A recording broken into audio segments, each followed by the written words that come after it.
Belai ke wan ama singsa kok tuma kase feke sini mang pilo obong ke Bishalgor along nogo Dilip Deborma kotok soroi priyo honoi diri kok tuma kotor kase feke sini mang pilo nai tuni soya kari sungbai baksa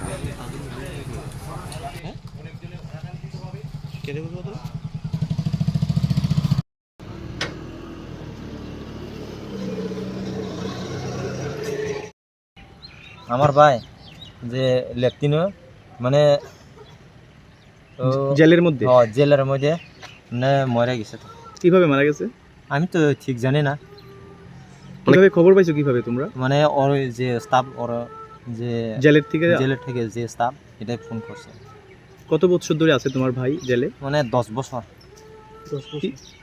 কি case ছিল? কি কেসে উনি জেলে? মানে মায়া লাগিয়ে এরকম করছে। কোনখানে বাড়ি তোমার ভাইয়ের? বেলবাড়ি, মানে গ্রামের নাম তো মোহনচন্দ্র, তো মেন এরিয়া হলে বেলবাড়ি। কি নাম তোমার ভাই? দিলীপ দেবরমা। জেলের মধ্যে এত নিরাপত্তার মধ্যে মারা গেছে, কি মনে হইতাছে? আমি তো ঠিক জানি না, মানে যে যে এই জায়গাটা যে স্টাফ এটা যে আমি কে কে আছে ওনার পরিবারে? মানে কিছু করছো না। ওনার পরিবারে কে কে আছে? ওনার স্ত্রী সন্তান আছে কি? আছে। কে কে আছে পরিবারে?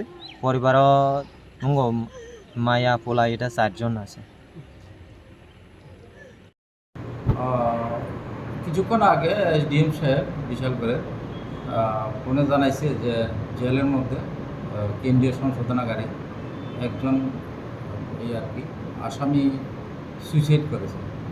তো আমি খবর পাওয়ার পরে ওসি সাহেবকে বলেছি বিশালগড়ে, হ্যাঁ, এবং একটা পুলিশের টিম পাঠিয়েছে। ওসি সাহেব এবং আমিও যাব, গিয়ে দেখব। স্যার কি নাম আসামি? দিলীপ দেববর্মা। বাড়ি কোন জায়গায় স্যার? বাড়ি জিরানিয়া। স্যার কোন থানার কেস, এমন কোনো রেকর্ড আছে আপনাদের কাছে? এগুলি এখনও আমরা দেখিনি, আমরা দেখব। স্যার জেলে এত নিরাপত্তার মধ্য দিয়ে একজন আসামি আত্মহত্যা করছে, ব্যাপারটা কীভাবে দেখছেন স্যার? এটা আমরা তদন্ত করে দেখব।